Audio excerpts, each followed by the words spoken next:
Find yourself getting passed by multiple cars, as I mentioned earlier on. So Newhoff in a very precarious situation, but he often finds himself in these places. He doesn't qualify as well as he races. Up front, they are getting with Lee Aberdeen and Luca Varani, not very far apart at all here. But I just want to see how Alistair Haig deals with Marcello Kessler coming around the old hairpin.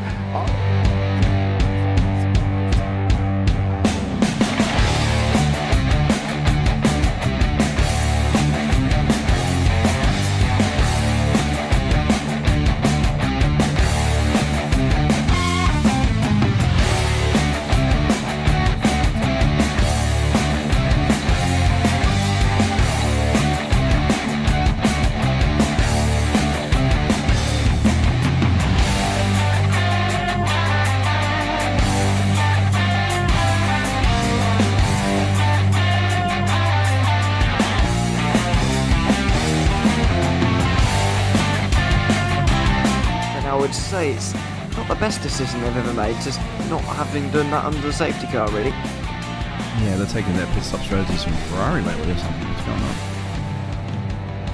on? In turn one, just too much gas on them, too much feet on the out pedal, and unfortunately he's dropped all the way down the order. But Philip Hammer is out in front by an 8.91 seconds.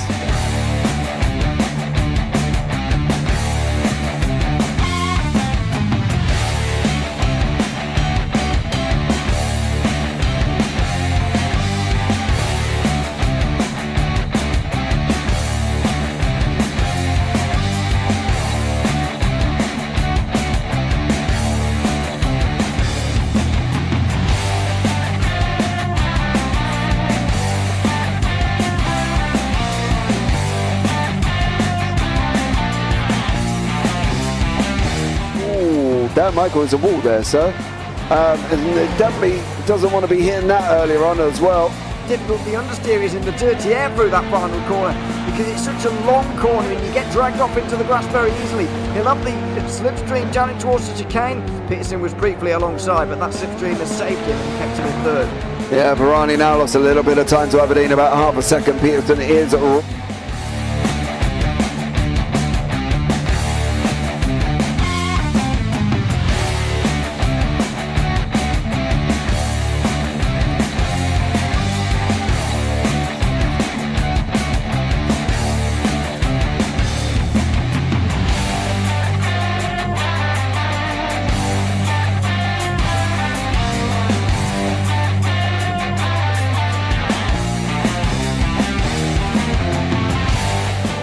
Pike's pushed Morton forward up ahead.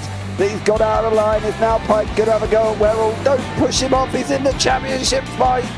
Jack Werrell chasing down Carl Jacklin. Further down, Rob Williams and Chris Barnes. Sensational run outside line now though for the heavy braking zone. Around the outside goes the Audi R8. Look how much Miller's caught back into play. Exactly. Miller's still start trouble. He's not on second and change. All of a sudden, Miller's back in play.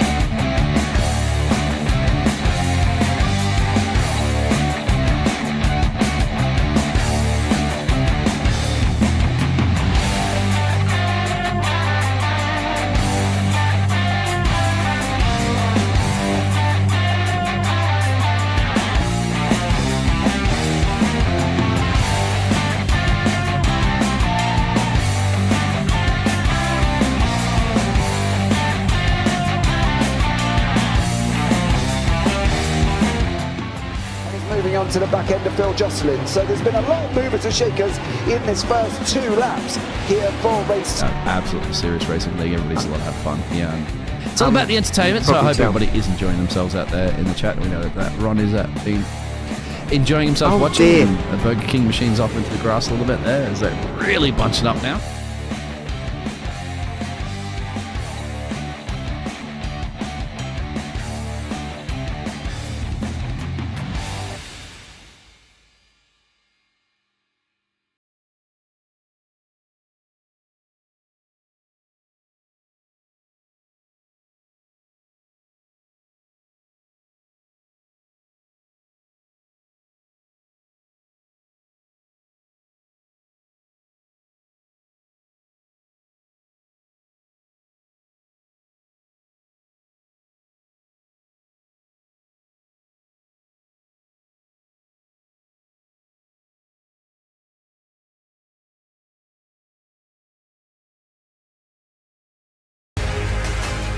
coming down. Does he have it? Medeiros is going to get it. He's on the outside line though, going into the fastest corner on the circuit. Surely this can't work. Dominic Ligner has got a sensational run outside line now though for the heavy braking zone. Around the outside goes the Audi R8. Look how much Miller's caught back into play. Exactly. Miller's still start trouble. He's not on second and change. All of a sudden, Miller's back in play. Can Barry do it? Big Barry's going to do it. Big Barry!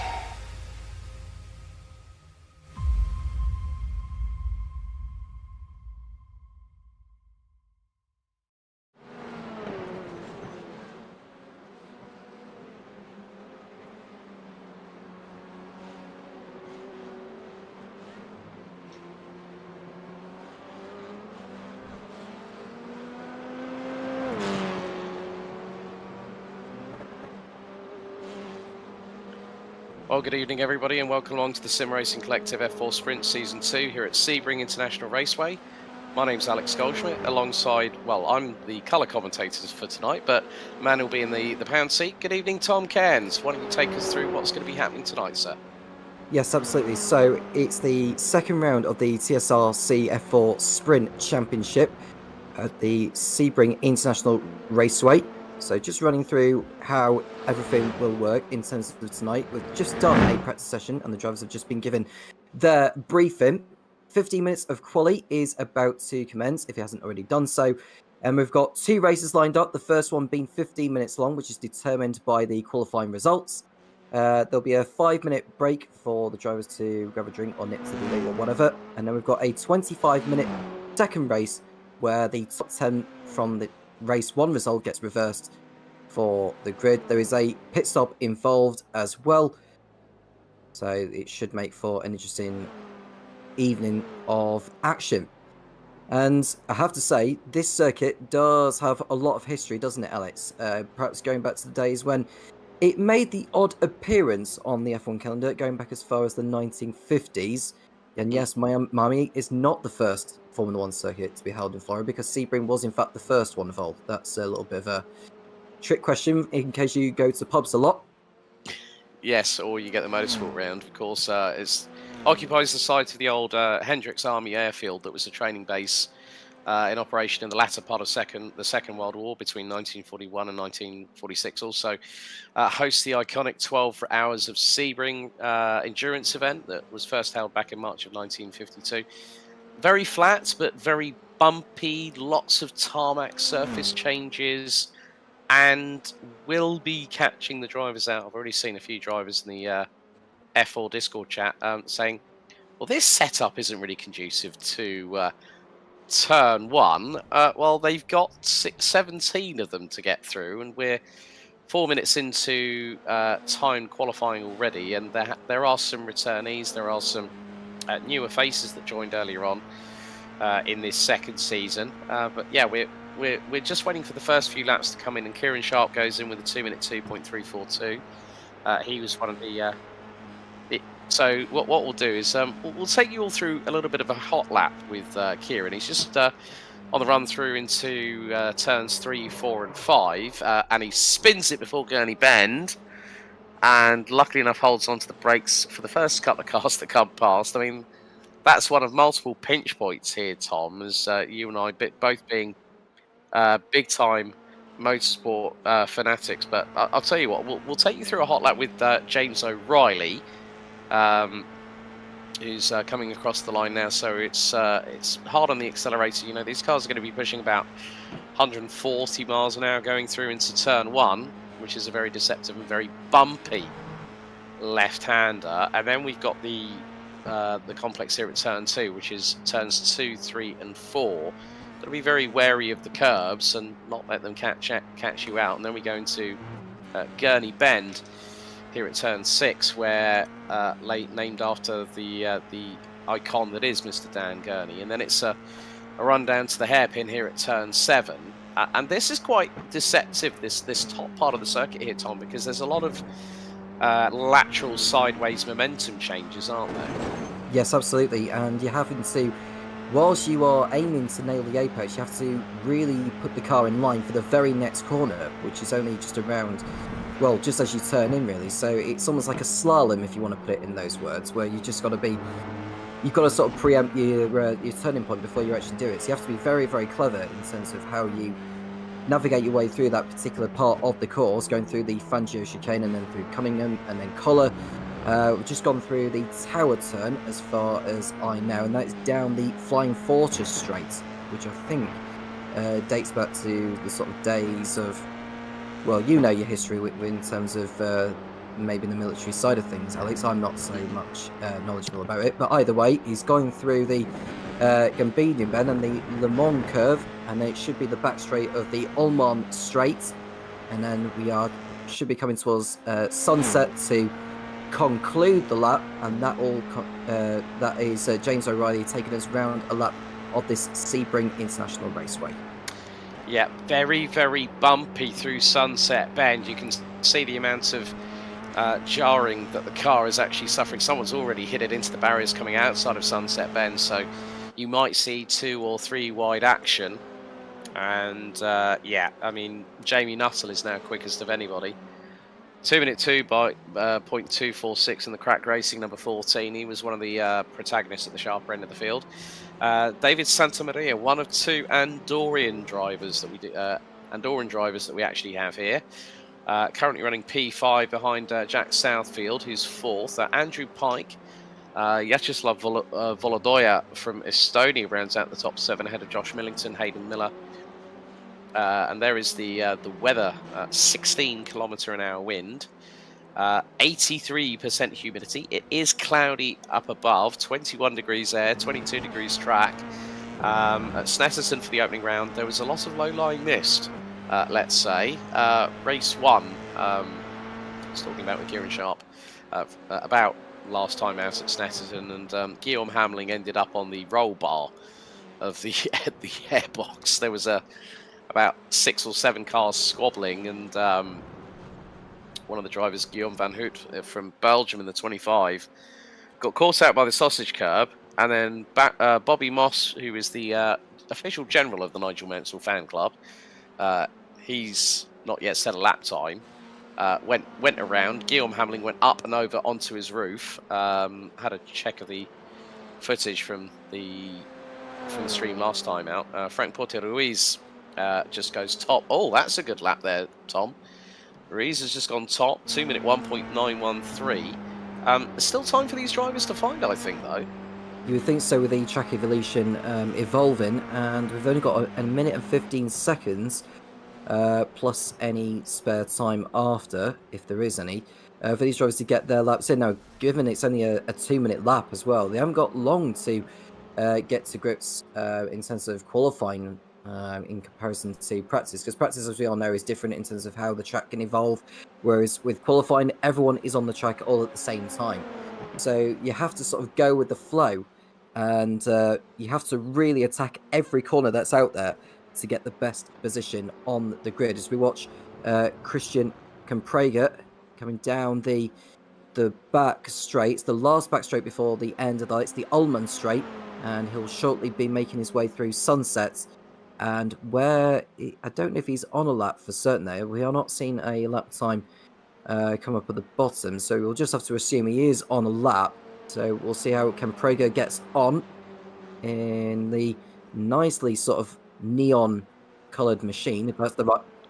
No, so he'll be beginning a lap. He has now, yeah. So 8th fastest he goes with a 2-minute 2.7, which is a very respectable lap time.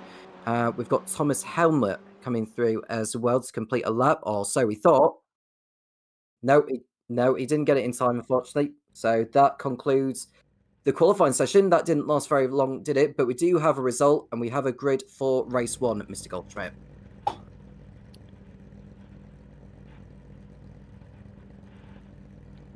Yeah, so good to see Sean O'Reilly and SOR Fitness. But there's the grid, Tom. Take us through it, buddy. So Franco Porte-Ruiz on pole position ahead of Tom Davidson alongside. On the second row, we got Jamie Nuttall and Jack Southfield. And on row 3, we got Aaron Full and Kieran Sharp. The 4th row is taken up by David Santamaria and Christian Camprager. On the 5th row, we've got Josh Millington and Andrew Pike.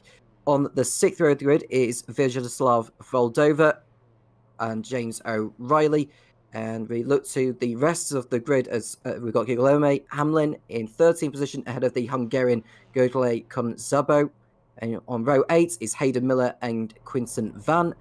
On the 9th row of the grid is Ed Parfitt alongside his compatriot David Barnes. Running up the top 20 are Simon Norton and Adam Burks, and we've got Grant Miller and Gareth Ronda. And on row 12, we've got Oscar Soriso and Guilherme Vanute. And on the back row, the 13th and final row of the grid makes up of Bobby Moss and the Dane Thomas Helmer.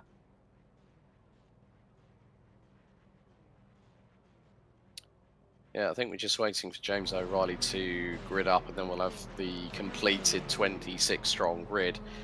Yeah, this is going to be a tough one. But yeah, with Bobby Moss and Thomas Helmer not having any luck. But Tom, start this over to you, buddy.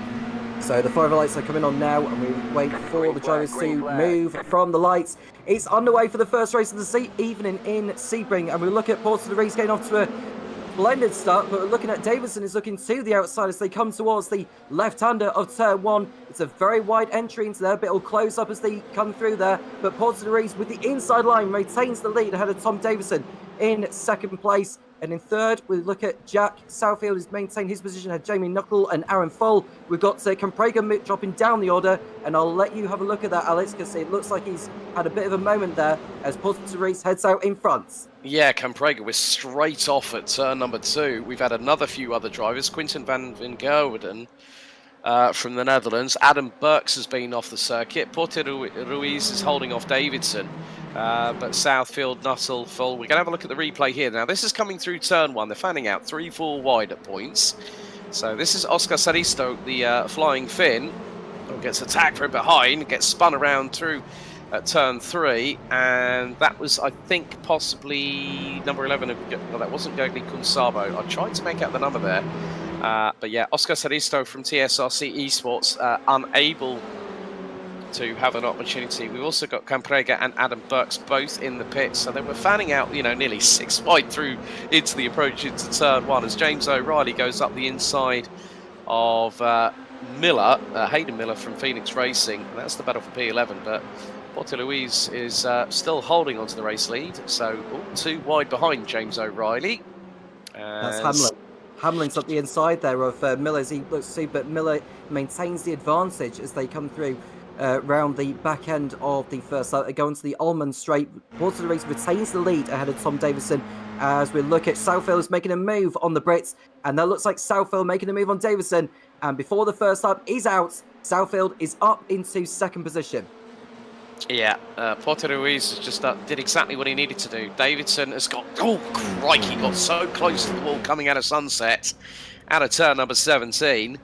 But yeah, Porter Ruiz doing a really, really good job at the front end of the field. These laps are going to go past very, very quickly. We're nearly 2.5 minutes in, and some of the drivers are only just making their way down the start-finish straight. We got side-by-side between Kieran Sharp and Andrew Pike as Jamie Nuttall's gone on the offensive here. Aaron Full looking up the inside of the number 14 cracked racing machine, and Full has to back out of it. Nuttall takes 4th on that one, Tom. Yeah, he has done, and we're watching Nuttall and Full continuing to go into combat as they go round, as they come towards, I think this is coming towards the Fangio chicane, but there's a car going right round the outside there. Who is that coming through? That Josh Millington, my godfathers. He did not have any hesitation on that one. That was splendid. I don't know how he managed to do that. Yeah, he came from so far back and he pulled off a brilliant overtake, but we're looking at Santa Maria. He fancies a go of it. Can he do 3 into 1 just like Millington did? I think he's only having to settle with Full for the time being. But yes, that was a fantastic overtake there from Josh Millington to go up into 4th place now as Santa Maria moves in front of Full as he goes to the right-hander, but Millington spins and he takes Knuckle with him. Oh, dearie me. It was only going to come to blows. This circuit is so unforgiving. It's so tight and technical. And now this has made it a 3-way fight between, well, Jamie Nuttall's just been passed by Guillaume Hamling, the Luxembourger who was on his roof at race 1 last time out at Snetterton, but Nuttall still trying to thread the issue, and he spins it around. Nuttall around again, and that was coming out of Gendabine and heading into Le Mans.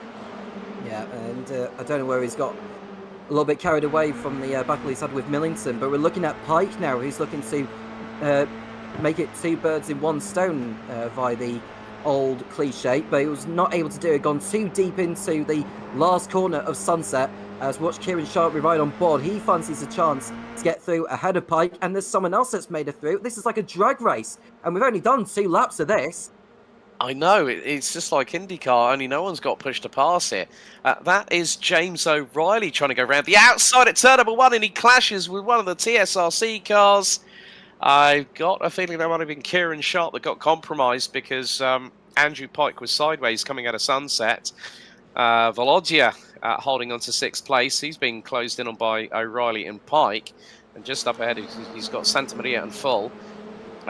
So again, it was 3 wide coming out of Sunset. I cannot believe what I'm seeing here. The top 3 have just broken away. You've got Southfield leading, Davidson second, Porter Ruiz rounding out the top 3 as Aaron Full sends that up the inside at the hairpin turn leading onto Fangio. Kieran Sharp and Hayden Miller are battling over 11th place like 2 petulant children over the last swing in the playground. But some great tete-a-tete action here at Sebring here, Tom. Yeah, Santa Maria fighting back on Aaron Full as he goes into the right-hander, and that's enough for him to go back into 4th place. The driver in car number 8 into 4th place. We want to try and get through, and just seen that Southfield is now into the lead of the race. He's ahead of Porter Rees, who's down to 3rd place now, so we didn't quite spot that on the live broadcast. It'd be great if we could get a replay of, if we get a replay of that. That would be really good to see. But yes, we have a new race leader. That is Jack Southfield, who's through as Pike gets through on what looks like, is that Aaron Full who's got through there, or is that James O'Reilly? Can't quite tell from that angle. I think it might be behind him, actually, thinking of it. But he's in 7th place is Pike, and he's chasing after James O'Reilly. There is Aaron Full, who's in 5th place, and he's looking to get back ahead of Santa Marina for 4th place as they come towards Sunset. We haven't got long left in this race, Alex, and we've already seen so many tussles. Yeah, we're going to see a replay in the change for the race lead. Jack Southfield round the outside of Porter Ruiz through turn number 1. And that's why Porter Ruiz lost the lead, because he just went all kind of crossed up. Got on the run out of turn 1 into turn 2. Porter Ruiz just got a bit of a tank slapper. And you can see now that everyone's scrambling behind to try and catch them up. Aaron Full ahead of James O'Reilly. Andrew Pike rounds out the top 7. Vyacheslav Volodoya from Estonia rounds out the top 8 with Guillaume Hamling and Wild Things Racing's Gergely Kunsabo. Well, Volodoya has just dropped outside of the top 10. Pike's got through on O'Reilly for 6th place. We're on board with Porter Ruiz, and it's not that much between the top 3. They've got a gap of about 4.3 seconds, but O'Reilly again trying to go into battle with Pike. And then you look behind. Hamlin, Kunsabo, Kieran Sharp has got Guillaume Van Hoot round the outside of him, of all places at the Fangio chicane. Is he going to make the move stick? It's going to be close going into Cunningham Corner, and Van Hoot does make the move complete. Yeah, so it looks like James O'Reilly's got a lot of support from those who are watching. So we are looking at the top 3 between Southfield, Davidson and Porter Rees. This is going to go on right to the end of the race. I can almost guarantee that's going to be the case. It's just a matter of which one of these 3 is going to come out on top. Is it going to be Southfield? Is it going to be Davidson? Or is it going to be the pole sitter, Porter Rees, as they come onto the Ullman Straight? And I think Davidson, does he fancy having a go with it? Or is it too risky at this stage and maybe wait until in the latter stages of the water? He's a bit in that kind of a bit of a rock in a hard place kind of situation here, Tom. You know, he's got to think about when he can attack Southfield, but then he's also got to watch out for Porter Ruiz, who had a better run coming through into Sunset Bend and had a tighter apex in comparison with the 2 in front. And Porter Ruiz right on the rear wing of Davidson as they come across the stripe. That's another lap in the books. We're on to lap 5 now. And Porter Ruiz, the new fastest lap, he's looking to the outside at turn 1, has to back out of it. And Southfield still holds on to the lead, but Porter Ruiz just trying to tee up a move around the outside through at turn 1. They nearly interlock wheels between 2nd and 3rd place. Porter Ruiz round the outside. That's P2 in the bag for the Andorran. Brilliant. As sweet as you want it. Porter Ruiz back ahead now of Tom Davidson into P2. The next driver ahead of him is your race leader, Jack Southfield, but we're looking further back as we look at Hamlin, who's just inside the top 10 at the moment. He's got Voldoya and Van Hoot for company, and As you heard some bump drafting going on right now as Valdoya fancies a go into the right-hander of what looks like Cunningham corner, unless I'm mistaken. No, it's Oh! Miller spun it, and Hamling nearly ended up on his roof again. Hayden Miller spun it around instead of in front of Vyacheslav Volodoya, and then Hamling had absolutely nowhere to go. He just got caught up as an unwilling participant in that one, Tom. I did say that this circuit, and I'm going to keep on repeating myself, I'm sure, over the course of the rest of the broadcast, that you make one mistake, it just causes problems. We're on board with Edward Parfit, who's battling away with Quinten van Wijngaarden from the Netherlands. Now, this is the battle over 14th. So, but we've got Santa Maria versus Full in the battle for 4th and 5th place.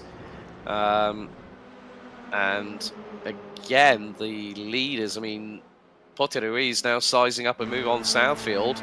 Davidson's in the tow. Oh, don't try and make it 3 wide into Sunset, please. And Davidson's going to try and get the crossover here, Tom. But, he's dropped it now, and that's going to allow Pote to reach through. Yeah, Southfield looking to get through as well. Southfield ran wide, and Davidson was able to take advantage of an open door, and that has allowed both Porter Reese and Davidson through to first and second places. But will it remain that way in the coming laps? Because we've got Porter Reese and Davidson now fighting it over the race lead. This is far from over. They've got Gareth Ronda that's Gareth Ronda in the 230 up ahead of them. He's kept it out of the way. Good work there by Gareth, running in a very much Prima Power Team racing livery. Riley and Kunsabo and Pike are squabbling over 6th, coming out into Gurney Bend. There's Davidson looking at Porter Reese once more, going into the right-hander before the Fangio chicane. And Porter Reese able to place the car in the right place. He's doing a very clever job, actually, Alex, in where he's positioning the car going into the corners to stop Davidson or Southfield getting any form of advantage coming onto the straights. And look how he's placing the car there. He leaves enough room, and that allows Davidson to run wide a little bit. He's giving himself a little bit of a buffer for now, don't you think? Yeah, well, I mean, coming through into cutting the corner, Porter Ruiz just decided to just keep it pinned on the outside, pin it on the inside, but they both hit the dirt, the brick dirt on the left-hand side coming out of Tower Turn, now through into Bishop Ben and into Genderbean. And, you know, you've got to be very, very committed at this part of the circuit. And Davidson running a little bit wider than Southfield at the moment, as we still ride on board on the airbox cam. And then we now look back from the leader, Frank Porter Ruiz, and you can see the closing rate down the Almond Straight, and he pulls to the left-hand side. Davidson's getting a bit too close on the left.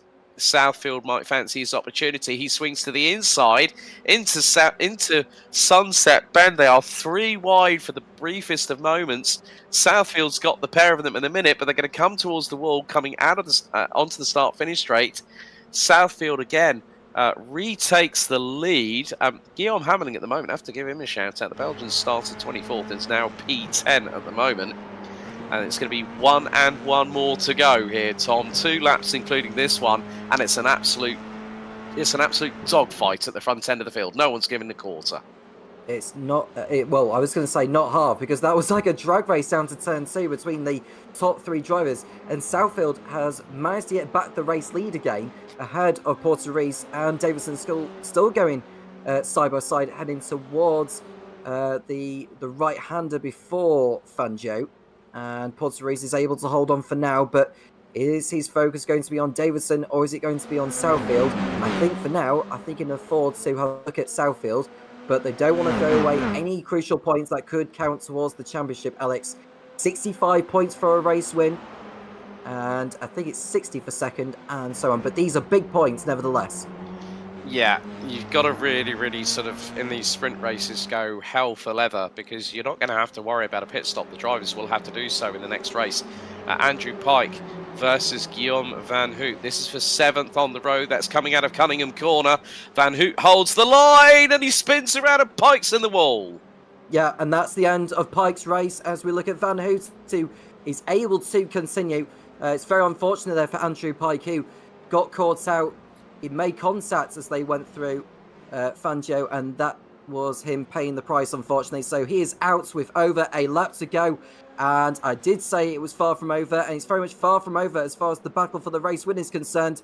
As we watch Porter Ruiz send one to the inside, but needs to be careful because if they go in too deep, Tom Davidson behind will take advantage of the open door, and he'll go into the lead as they go through sunset for the penultimate time in this race. Porter Ruiz takes the lead ahead of Southfield as we look at Tom Davidson looking to get in on the act as well, take advantage and make a move up the inside, or is he going to go to the outside? As we begin the last lap now, X, this is it.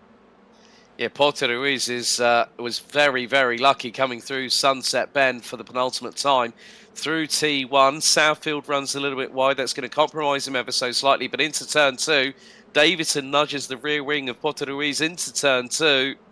My goodness me, this is like the battle that will never end. Just keep him going for another 5 minutes, folks. We want at least another couple of laps out of this. But now Southfield back in the race lead. Porter Ruiz down to second. Davidson still in the pound seat in third. Well, I will say, Alex, one driver to look out for mine is David Santamaria, because if any of these three get into a tangle, Santamaria will be there to pick up the pieces. But we are running out of time now in this first race. We've eclipsed the 15-minute mark. This is the last lap of the race, and Porter Ruiz still feels there is a race win in the offing for him, but he can't afford to take too many risks now. This could count towards the championship later on and make contact, and Davidson gets through on Porter Ruiz as a consequence. That was going to be a case of unstoppable force versus immovable object, and Porter Ruiz was found to be receiving the short end of the stick on that one. But this is going to be the last chance. You know, they come out of tower turn. You look behind. There is Santamaria, who's dropped the car onto the dusty stuff. Aaron Fuller's gotten through, and they're only 2.2 seconds behind this battle. But yeah, this is the last run out of the out through Genderbean, through into Lamar, down the Almond Straight for the final time. Southfield leading, Davidson in second. Could Porter Ruiz fire back at the last corner? It looks like Southfield may have this one in his pocket, because I think Davidson's too far back to make a challenge on his rival. So there's a battle going on between Santamaria and Full for fourth place, but we'll quickly go back to the leaders as they are about to complete their final lap of race one of the evening here in Sebring. Jack Southfield takes his first win of the season. He leads Tom Davidson and Porter Ruiz over the line, and he takes the first race win of tonight. It's a brilliant, brilliant battle. Thankfully, they kept it clean all the way through that 15 minutes plus event. And I think, like you say, Alex, I'm sure we wish another 5 minutes or so, but we've got a second race to come in all of that. As we run down on the rest of the results, David Santamaria is fourth, Aaron Full, and James O'Reilly in sixth place. He'll be happy with that, I would have thought, with Kieran Sharp in P7. Yeah, Guillaume, and James O'Reilly in the Peppa Pig livery. Just keep on wondering when we're going to see George and the dinosaur on the side pods. Guillaume Van Hoot, best driver of the night so far, up 16 places, finishes P8 with Vyacheslav Volodoya and Guillaume Hamling round out the top 10. Hamling will be on the top 10 reverse grid pole position for race 2. And then we had Jamie Nuttall, Edward Parfitt, Quinton Van Veen Gerden that have all come across the line. Millington, Miller, Moss, the Nigel Mansell fan club rounds out the top 16. There's Simon Norton in this very, very nice Shell liveried. Well, he's gone a bit more than Shell. He's got Shell on one side, Mobil 1 on the other. He's going to finish in 20th. We did have a few casualties. That was Andrew Pike. So he had a pit stop, was 2 minutes in the pit lane, lost the 3 wheels on that wagon. That coming together with Guillaume Van Hout a little bit earlier on. But yeah, it's going to be Grant Miller and Simon Norton. I think it was the last corner that he crashed on. Gergely Consabo, Gareth Ronda, David Barnes, Christian Cambrega, Adam Burks, and Oscar Staristo the last few were the ones that unfortunately ended up calling their race a little bit early, especially Burks and Staristo. Staristo was turned around at turn 2 on the opening lap. So yeah, a little bit of attrition, but some great racing at the front. So a rundown on the race 1 results then, as we saw a cracking race all the way through that one.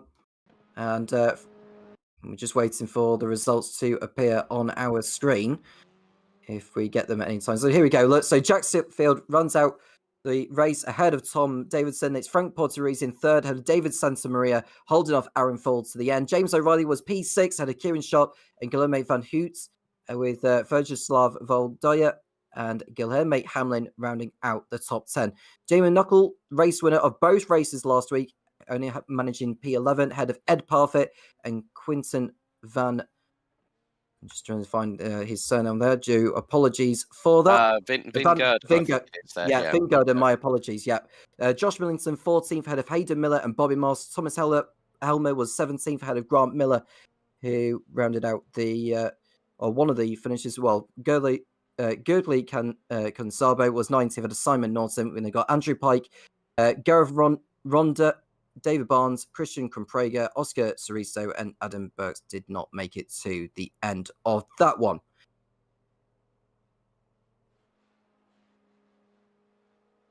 So, looking at the top 10 results of that one, Alex, you'll have to rejug. Okay, Yeah. So whilst we're waiting on the grid for race 2, we've got the championship standings with Jamie Knuckle remaining in the lead despite coming home in P11 in race 1. Oh, was it before this one? My apologies. So Kieran Sharp in P2 ahead of Tom Davidson third, Aaron Full in fourth, and Vivaldi Rombots, who's not in for this evening, is in fifth place. But Frank Porteriz's sixth place will have elevated him up the championship after that particular one. So we've got a few minutes break, Alex, before the second race. How do you assess that first race, though? Is that a sign of things to come for race 2, do you reckon? It is a sign of what's going to come for race 2 here, Tom. I think we are going to have a very, very close battle. But then, of course, the strategy of, the fuel tanks are limited on these cars. So we were told before the broadcast that they are going to have to serve a pit stop. It's going to depend on whether some of the drivers might decide to fuel a little bit lighter in terms of the, it's like a Formula One race where you can have your, you can have that opportunity to undercut or overcut. And I think that's going to be the most dynamic factor that we're going to have to take into consideration for this second race. I'll be completely honest, Tom. I am expecting some people to fuel light and then go in early. But then, of course, when we didn't have many laps completed after 15, which was what, 8? Probably 8 laps completed in that previous race. You just got to really sort of cross the T's, dot the I's, keep your nose clean in the first couple of laps, and then just if you are down at the back end of the order, then you're just going to have to watch what you're going to do. Guilherme Hamlin will be on reverse grid pole for the second race, so he'll hope to take advantage of that and maybe get a podium out of it. Well, we're going to say that race 1 does determine the grid, except the top 10 get reversed. So Hamlin will be on reverse grid pole ahead of Voldoya, ahead of Van Oots, who was arguably the driver of the race, actually, because he came through from the back to get to 8th position. He's got a few supporters as well, Alex. Some of them cheering him on as well, saying "Go Van Oots," according to Sasha van Weyenberg. And he got another, I think he made up about 14 positions or something like that in that first race, which is pretty astonishing. Yeah, I think he could have been as high as 6th in the order had there not been the incident involving him and Andrew Pike, who ended up having 3 wheels on the wagon because the right front suspension and wheel were literally flapping about in the breeze. So Van Hoot could have been actually 6th. So by being 8th, it puts him on the inside of row number 2, which gives him an opportunity. We've got some shout-outs here for James O'Reilly from Sean, saying James for a podium. James O'Reilly was also in the top 5, for brief flashes during that first race. So, yeah, we're coming to the end of the warm-up. But, yeah, it's going to be interesting with Hamlin and Volodya on the front row. But then we've got to watch out for some of the other drivers as well. It's been a difficult one for Kieran Sharp in that opening race. He's in the top 5 he's in the top part of the leaderboard. He's second on 117 points before this round. And then you've got Tom Davidson, who was absolutely mighty in that one. But yeah, But yeah, Tom, take us through the grid as we're getting set and ready for our second race of the night.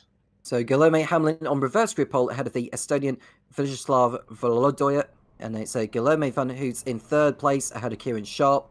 James O'Reilly fifth ahead of Aaron Full, and it's David Santamaria alongside Frank Porteriz on the fourth row of the grid. Tom Davidson and Jack Southfield, who won race 1, rounding out the top 10 on the grid. On row 6, we've got Jamie Knuckle, who was the championship leader coming into tonight's races, is 11th ahead of Ed Parfitt in 12th. In 13th position, we've got Quinton van Vingerden ahead of Josh Millington. Hayden Miller and Bobby Moss make up row 8, followed by Thomas Helmer and Grant Miller. Gurgley Conzabo and Simon Norton are on row 10, have Andrew Pike and Gareth Ronda. And the lights out, and away we go for the second race of this evening. And it looks like Volodoya has got the jump on Hamlin at the start, but will it remain that way into the first turn? Right round the outside there goes the number 7 of Volodoya ahead of Van Hoot, has made his way through into second place. So Hamlin from reverse grid pole not getting off to a good start, and they all make their way through turn 2 now. It's Volodoya ahead of Kieran Sharp, who's in second place ahead of Van Hoot. Hamlin fourth, and it's Full. Porteriz who's ahead of Southfield and Santa Maria. And Davidson, who's not got off to a good start, is in 10th place, but a long way to go in this one, Alex. It looks like Volodoya is pulling clear of the rest. Yeah, that's about a 6/10 of a second advantage that Volodoya, the Estonian, has got. But who's setting it up the inside? That's Porteriz, making it 4 wide, and they all scramble for traction. It's almost like micro machines, isn't it? We're going through that right-hander before Fangio. Yeah, so they are heading towards now the next braking zone of the circuit as they come towards what looks like the Tower Turn or Cunningham Corner, which one of the two, and they are refusing to leave each other alone. And there's contact! I can't quite tell who it is. Is that Santa Maria? Santa Maria and Full. Yeah, that was a big hit. Santa Maria's lost the right rear on that car. Big time. That was a big old hit. That was the same point when we saw Pike and Van Hoot actually come together as well, coming out of Collier Curve and heading into Tower Turn. But yeah, I mean, it just goes to show, as Riley's just had Nuttall centered up the inside, going through out of Genderby Ben and heading into Lamar. They've got Davidson right behind them. Ed Parfitt has just turned around and it's caused panic. Oh dear, Millington involved in that one. Who else? I think Hayden Miller involved. Yeah, and Ed Parfitt has got no rear wing at the moment. Yeah, Millington nearly went over as well as he caught the bump on the grass. Is that O'Reilly spinning around? It is! Oh. And he just collected somebody else who's just gone hard into the barriers. So O'Reilly... It's Burks. So we're looking at the leaders now. Volodoya retaining the lead out of Kieran Sharp and Guillaume van Hoot in third. And Jack Southfield from 10th on the grid has made his way up into 4th place, Alex. He's had a tremendous first lap. We've got Pike, Miller, Millington, Parfitt, O'Reilly, Miller, Full and Santa Maria all in the pits. So we've got 18 cars out of the 26. That's 8 drivers we've lost within the first lap and a half that had ended up in pit lane. But Kieran Sharp is being tested by Guillaume van Hoot from Belgium round the outside of the hairpin turn before the Fangio chicane. Jack Southfield senses an opportunity that he might get through for third. And Southfield fancies a go on Van Hoot as they head towards the right-hander of Cunningham. And they all look to get through there unscathed. Hopefully no contact this time.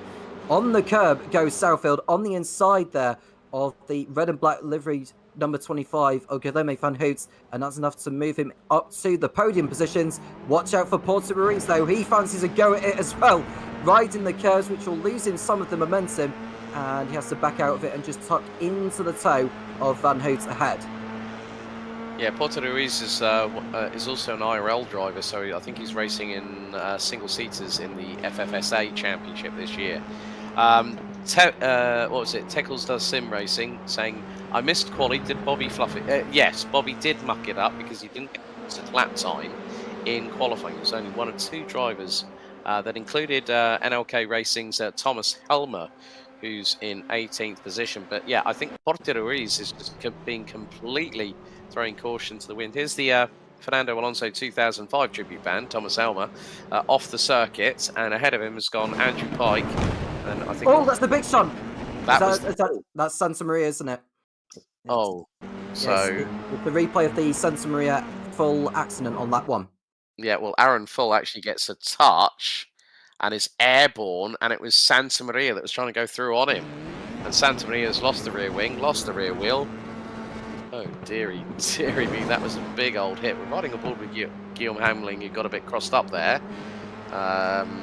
He's got out of shape and he's dropped back to 8th position. I just want to apologise because I got carried away by the replay there, because I actually thought it was live for a moment. But yeah, we're back to what we are live. Yeah. We're back to live pictures anyway, as Volodya retaining the lead ahead of Kieran Sharp. It's all hotting up in the fight for the win, most certainly. We've got a new fast up of the race as well, Alex. Yeah, Jamie Nuttall, 2 minute 2.112, as he really is getting to be a bit feisty. He's right behind Porto Ruiz, but battle for second here. Southfield and Sharp nearly come together. That was a bit close there, going through out of Cunningham Corner and into Collier on the run down to Tower Turn. And yeah, Guillaume Van Hoot is just in the pouncing, just waiting to see if something's going to kick off in front. Well, Guillaume's been doing the right thing. He's been in the right place at the right time all night long and has made up so many places that I think everyone can't discount the fact that he's been the driver of the night so far.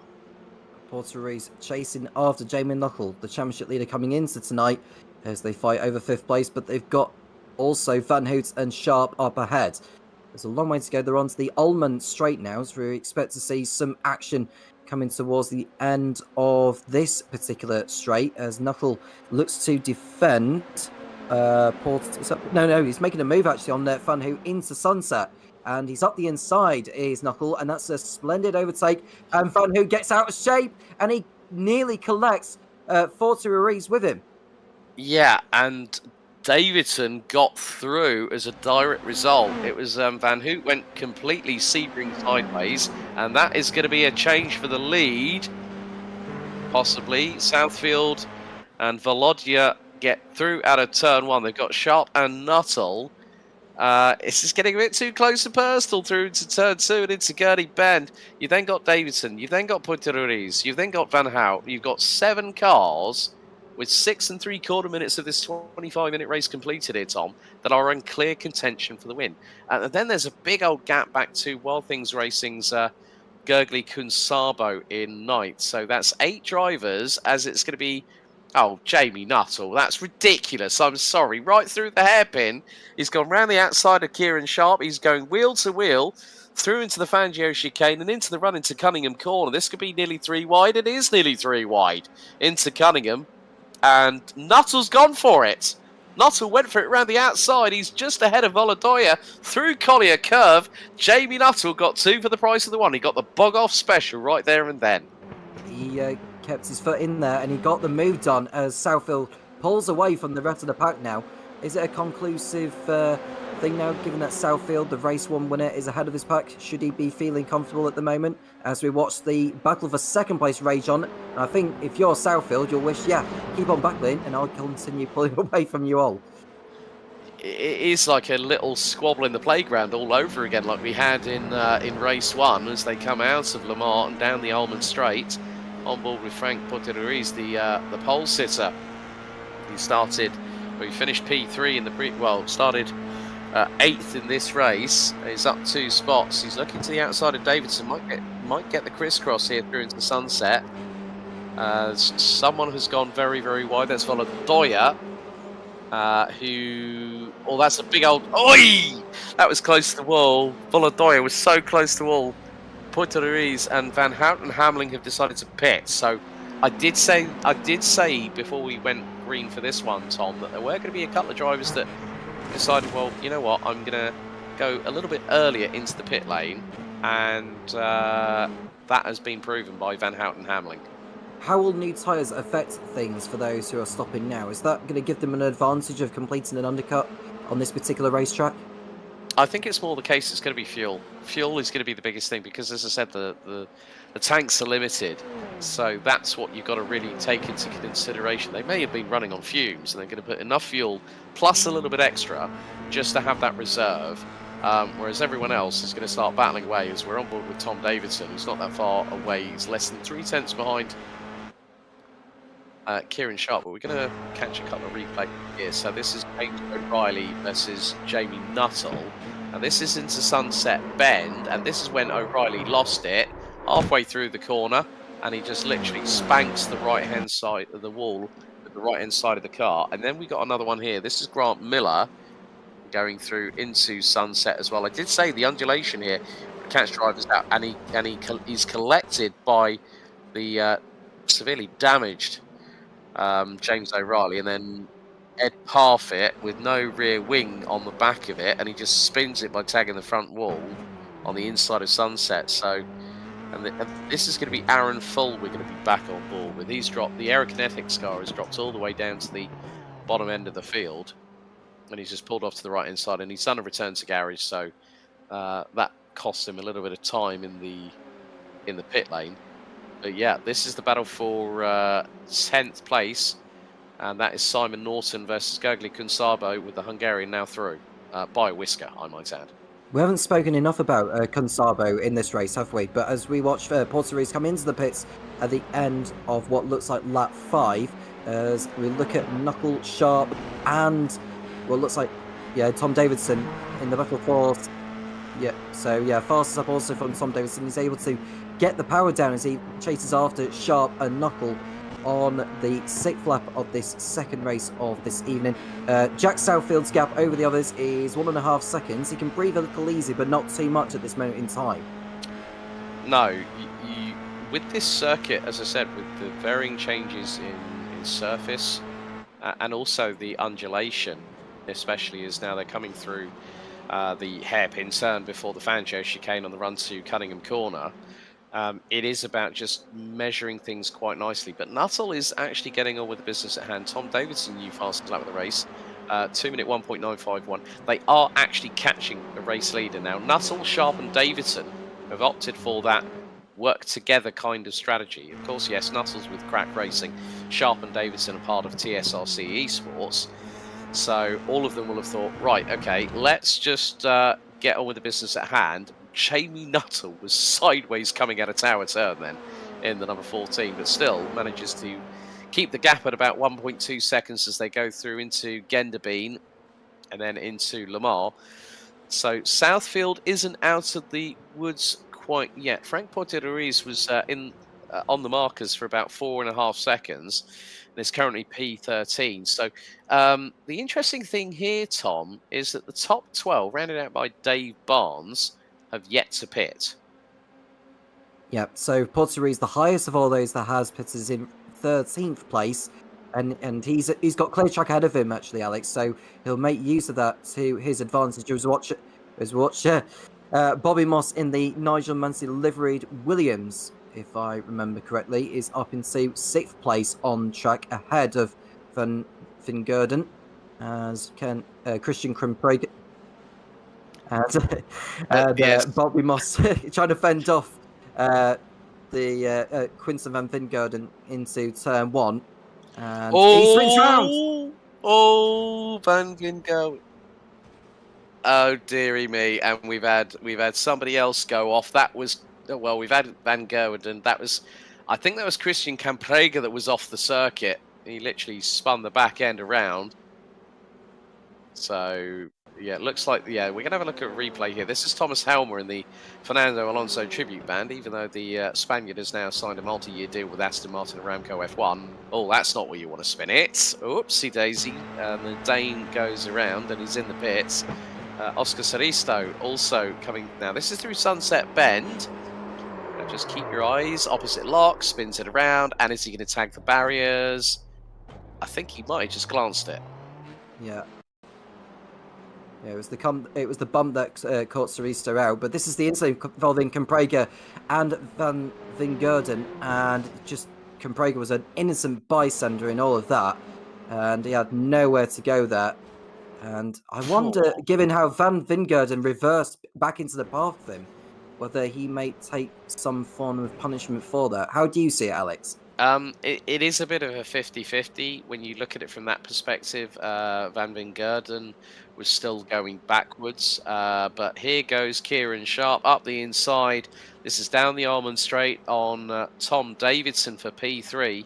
So Kieran Sharp using the side draft coming through into Sunset Bend down the Almond Straight.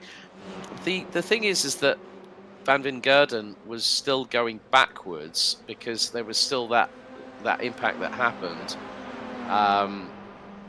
And it just goes to show that sometimes if you're coming through at a big rate of speed like Camprager was, the first thing you're not going to notice at that point may be the fact that there's a car backwards, as there's Van Wingerden.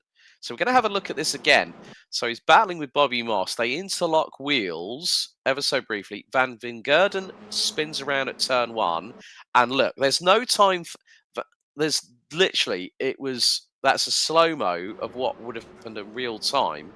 And Camprager was unsighted, completely unsighted. It was nobody's fault on that one. So if we can see, I mean, I'd like to see it. It's just to show the people at home what it looks like at real speed, because they're coming into this corner at about 140 miles an hour. This is at full speed, okay? Van Wingerden spins. Okay, there's Camprager. Camprager's got no time to react. Bang, there you go. There's the impact. I think that's a 50-50. That could be more than likely Class 2 racing incident on that one. I mean, my initial thoughts was that the way Van Vingerden reversed into the path of Camprager, I thought that might have been avoidable, Alex, but we'll leave that for the stewards to look into later on. I mean, we are going to wait to see if we can get a replay on board with Christian Camprager. As we see Jamie Nuttall battling away with Jack Southfield. Now, that gap was 1.5 seconds at one point. It's now less than 2 tenths. Out of Lamar, they go, and Nuttall was... Quinton Van Vingerden has just apologised in the F4 chat to Bobby Moss and also to Christian Camprager. He said, terribly sorry, I completely lost it. So Van Wingerden in that instance has accepted the fact that he was the person at fault. I think he just might have carried a bit too much speed. Now the top 3 have just come into the pit lane.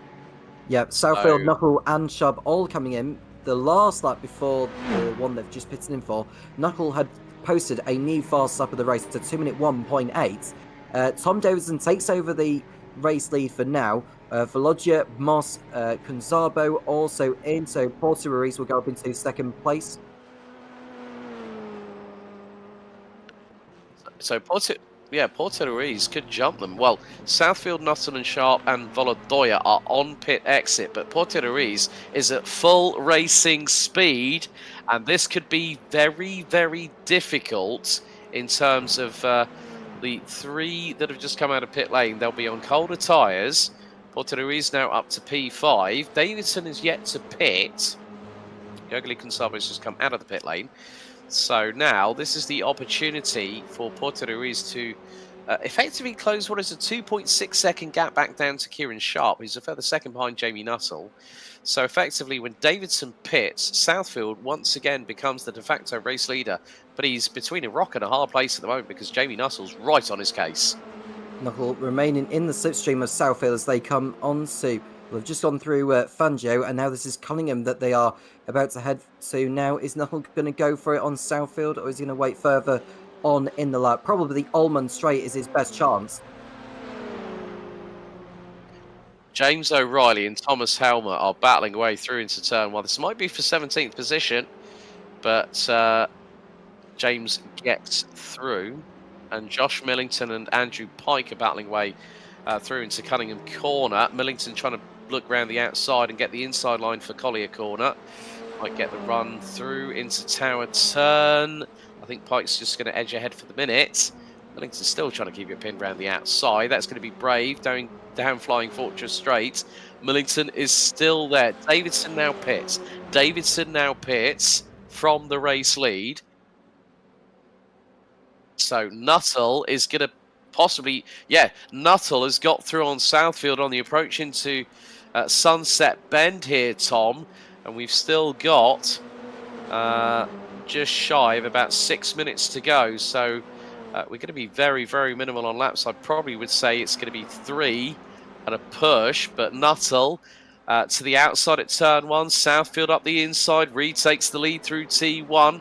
Davidson is going to come out behind Kieran Sharp, and Nuttall still trying to hold on to that race lead as they go up to turn 2. This is great stuff at the front end of the field. And those behind will be praying that they continue battling so that they can get in on the ats as the laps and time continue to tick down. Knuckle into the slipstream once again behind Jack Southfield as they head towards the right-hander that is coming up now. And they very nearly touched wheels there, did Southfield and Knuckle. Very, very lucky indeed, but they were both able to give each other enough racing room as they're going to head through the Fangio chicane. This is going to allow Kieran Sharp to close.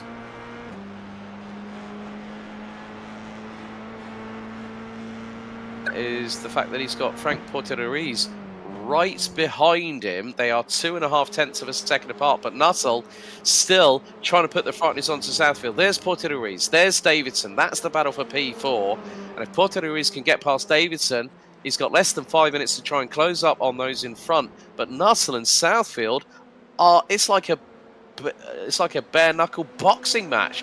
No one is giving anything at all. Both of them are on the limit.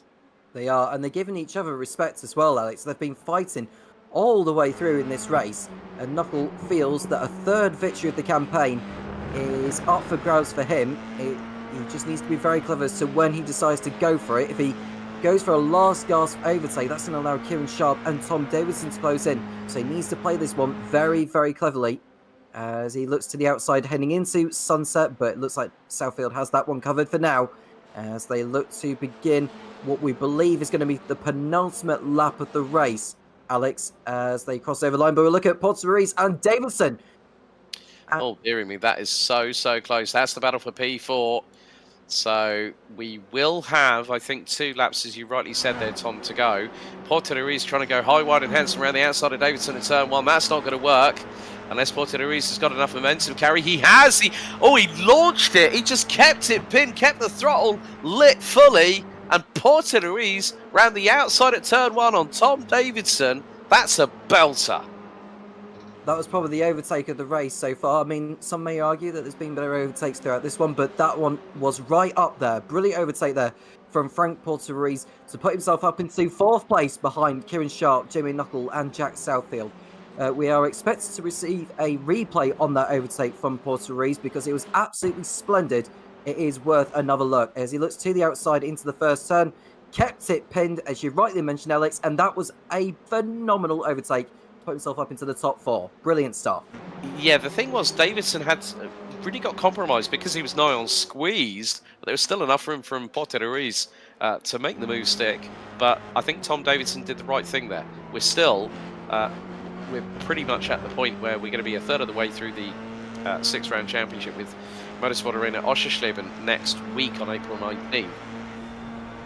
And this is what you can see from Jamie Nuttall's perspective. The visor on the driver's race helmet, absolutely filthy at the moment.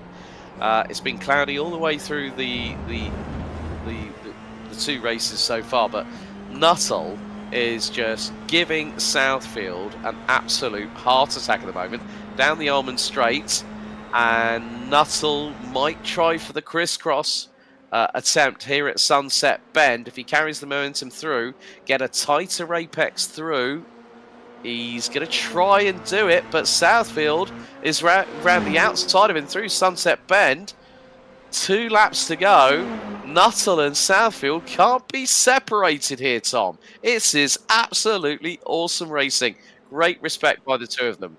There was contact between Southfield and Knuckle as they went through turn 1. The race winner of tonight against the race winner of both races last week. That is Jamie Knuckle.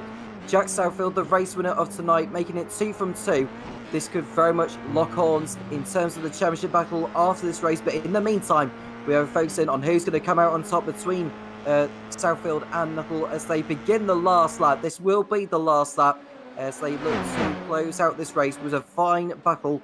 How does Knuckle decide to play this one, Alex? Because this is vital now. Incredibly, incredibly crucial what Jamie Nuttall does now.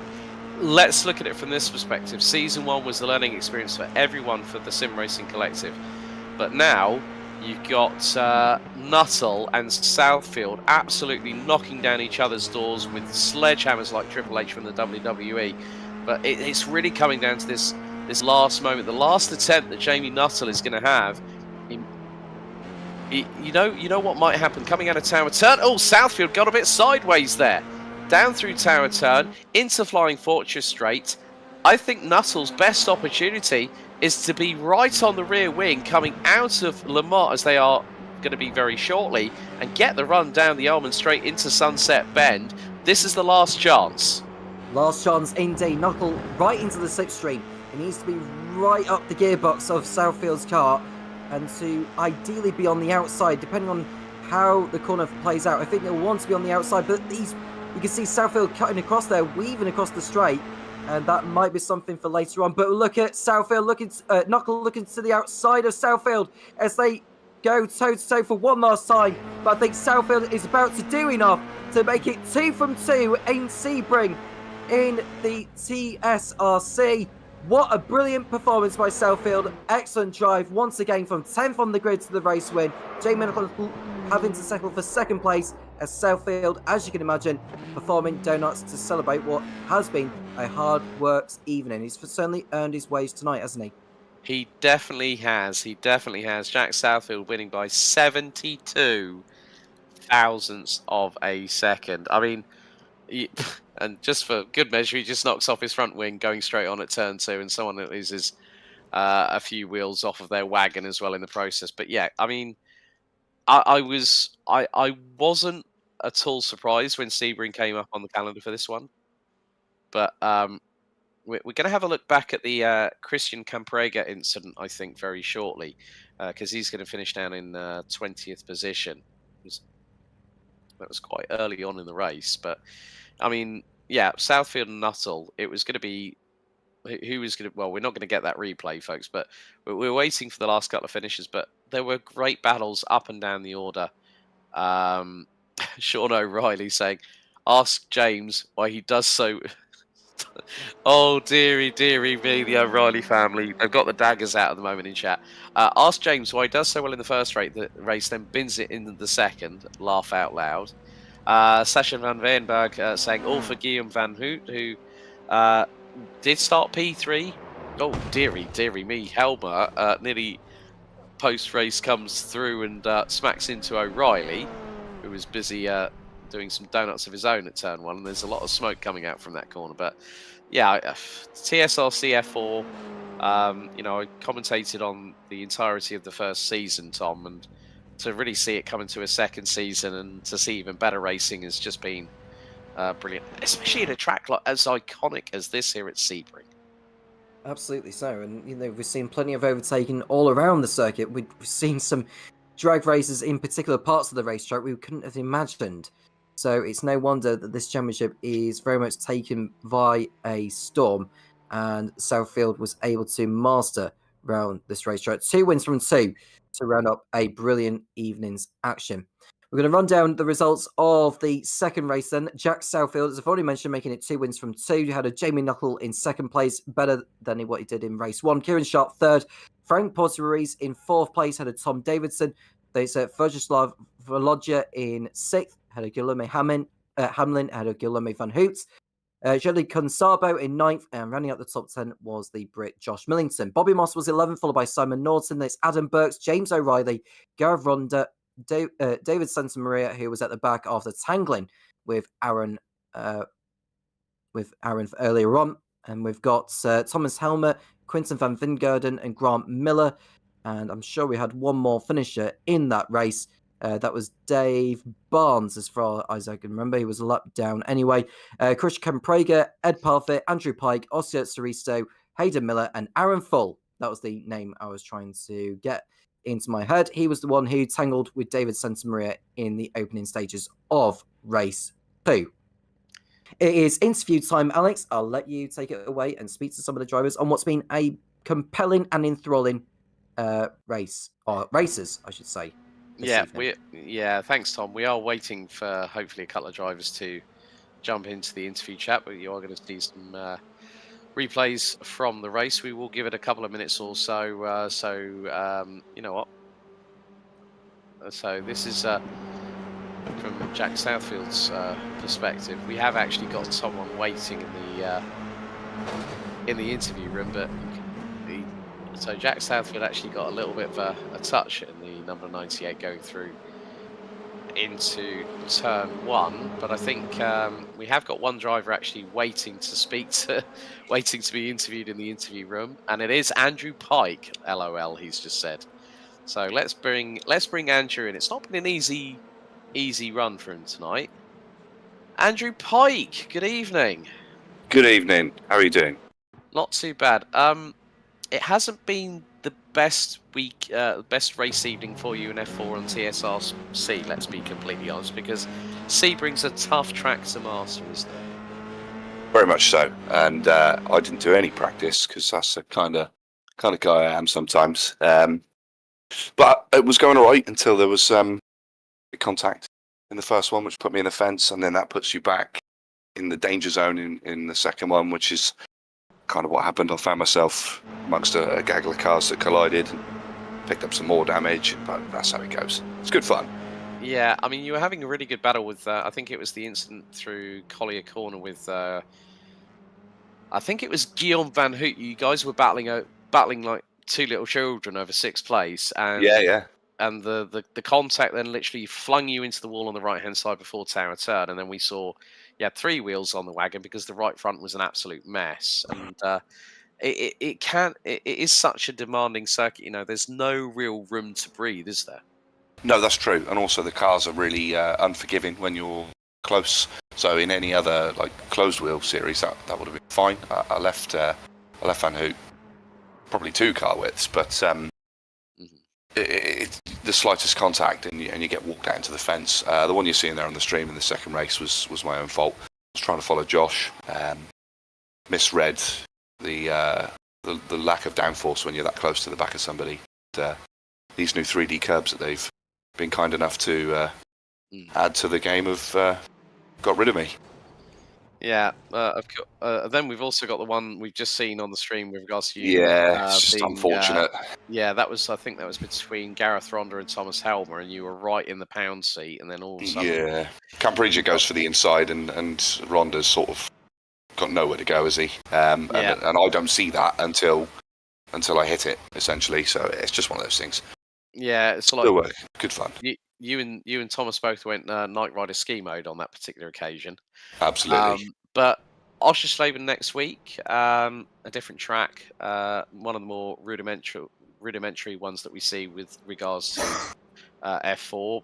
How do you fancy your chances? Because obviously you've not had, like I said, we saw you at the sharper end in season 1. Currently, before coming into this round, you didn't have any points on the board, but you've got some for this time around, even though with the finishes. How do you fancy your chances at Oschersleben next week?